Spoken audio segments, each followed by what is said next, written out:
Oh, ya jagat mangestungkara wayah Bathara Jagat. Oh lah dalah.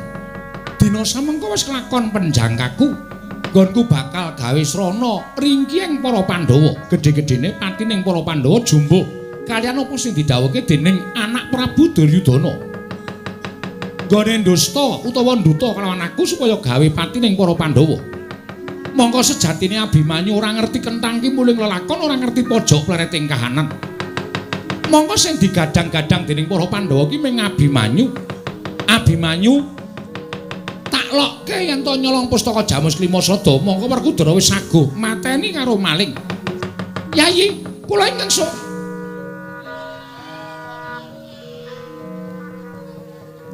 Antasena iki. Heeh, Pakde. Wis ket mau. Wis ket mau. Lho, yen ngono kowe ngerti sing tak omongke.